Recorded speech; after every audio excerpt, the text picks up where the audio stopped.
Eu nunca fiz o papel de, olha, eu sou perfeito. Não, eu conto minhas podres do povo. Todo mundo que anda comigo sabe de tudo. Agora, sabem que eu amo a Jesus mais do que qualquer coisa na minha vida. Entendeu? Eu amo porque eu sei de onde ele me tirou.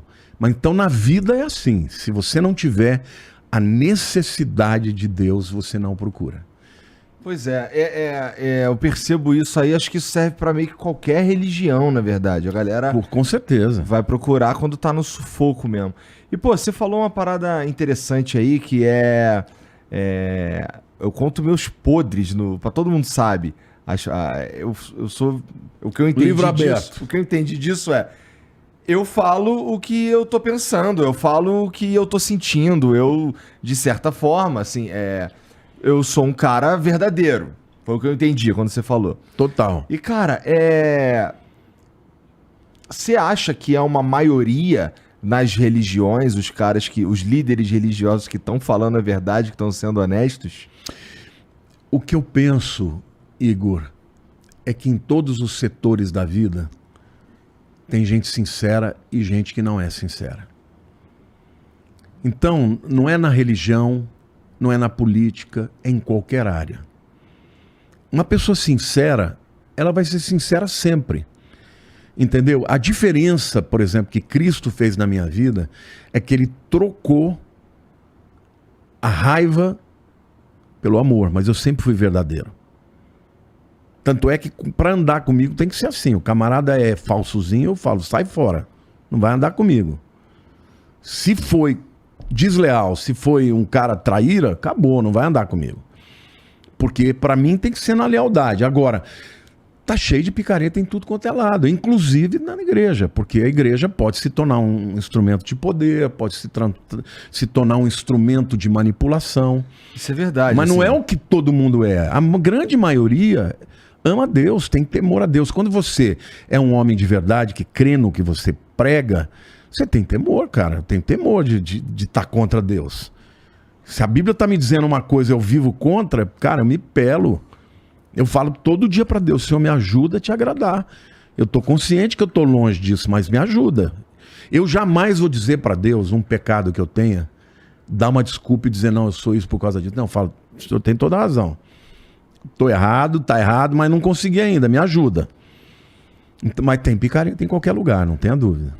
Porque é meio como você disse, uma religião, ela pode se tornar um... Vamos lá, se a gente levar em consideração que a maioria das pessoas que procuram religiões, procuram Deus ou qualquer religião, são 95% os caras que estão sentindo dor, os caras que não estão bem. Esses caras aí são os mais fáceis de um cara que é um bom manipulador manipular, né?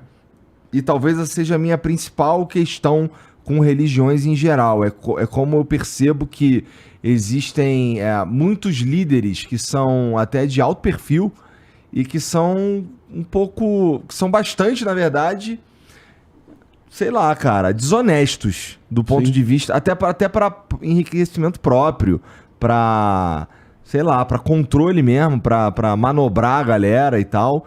E nesse sentido, cara, a religião, ela pode também dar uma atrapalhada na sociedade, porque são seres humanos, né? E seres humanos são complicados, né? Na verdade, o que eu penso é o seguinte, se você faz uma análise um pouco mais acurada, você vai perceber que é o contrário.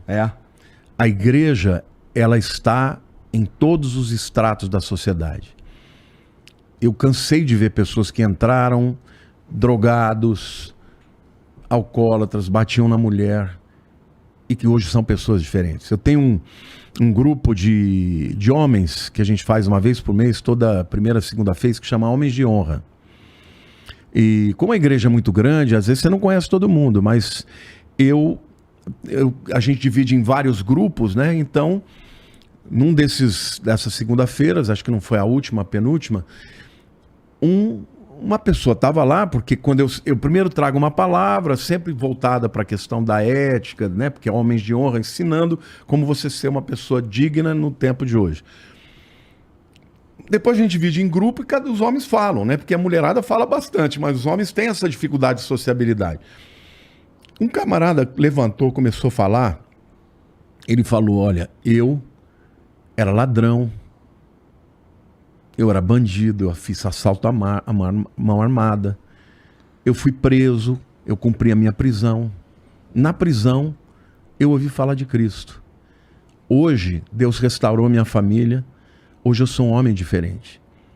Eu não falo mais o que eu falava, eu não minto mais, e eu sou uma pessoa diferente. Então o evangelho, quando ele te dá a oportunidade de ser resgatado, muita gente é transformado para melhor, mas muita gente. Nós temos na nossa igreja, por exemplo, um grupo que chama Reviva, que é para pessoas drogadidas. Então tem muita gente, tem psicólogos, tem pessoas que dão lá, fazem como se fosse um Alcoólatras Anônimos, fazem a partilha, o que eles contam lá dentro ninguém fica sabendo e tal. Mas tem muita gente lá que foi recuperada, totalmente recuperada. Então a igreja, cara, na pandemia nós demos 200 toneladas de alimento. Porra. 200 toneladas no ano, comida. Fora a cesta básica, nós dávamos todos os dias mais de 500 refeições. Numa quarta-feira, que é a quarta-feira do mês que vem, a fila chegava a ter mais de 500 metros. Pra você ter uma ideia, a Globo, acho que recebeu uma denúncia, eles foram lá para esculhambar com a gente. Só que quando o repórter chegou lá e viu pessoas vindo de Cubatão, vindo lá do fim do mundo, falou, isso aqui é o que eu como. Eles falaram assim, eu não posso fazer uma reportagem para falar mal, vou voltar outro dia. Passou no SPTV, cara. O que a gente faz, eu não recebo uma oferta de ninguém, nunca quis receber nada de governo. Tudo oferta voluntária. A gente investe na vida das pessoas em todas as áreas. Então, a igreja faz muito pelas pessoas, Igor. Agora, é claro que tem gente que manipula. Claro que tem gente bandida. Isso nos fere muito. Quando você encontra alguém, sabe, se prevalecendo, usando, sabe, do seu poder para manipular, me entristece muito. Por quê? Porque muitas vezes pessoas se afastam da igreja por causa disso. Porque quem que vai ser o seu paradigma? É o cara que fez o errado. É porque ele acaba ficando famoso, né? E tem muita gente que usa mesmo. Só que Jesus falou que isso aconteceria. Mas nós não fazemos para as pessoas verem, a gente faz para Deus. Por que tu não aceita nenhuma ajuda estatal? Eu nunca quis aceitar, nem tirei essas utilidades. Eu dei para muita gente quando eu era deputado, mas nunca fiz para nós. Por quê? Porque muitos políticos, quando você vai pedir uma ajuda, eles querem a contrapartida. E eu falei, aqui não. Aqui, embora eu sempre tenha sido alguém que tenha visão política, eu nunca tive essa coisa de voto de cabresto, tem que votar em A ou B, entendeu? Vota em quem quiser. Eu nunca, como candidato, eu nunca pedi voto na minha igreja. Nunca perguntei para uma pessoa se tinha votado em mim ou não. Porque eu falei, aqui eu sou pastor. Aqui vocês não têm nem obrigação de votar em mim. Então eu sempre fui muito ético nessa questão.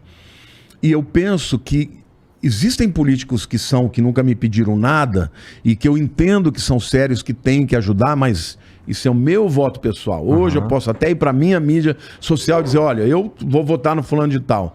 Mas a igreja não tem voto nenhum. Cada um. Tanto é que na igreja tem petista, tem bolsonarista, tem os que estão no meio, entendeu? Tá cheio de gente lá dentro. É, né?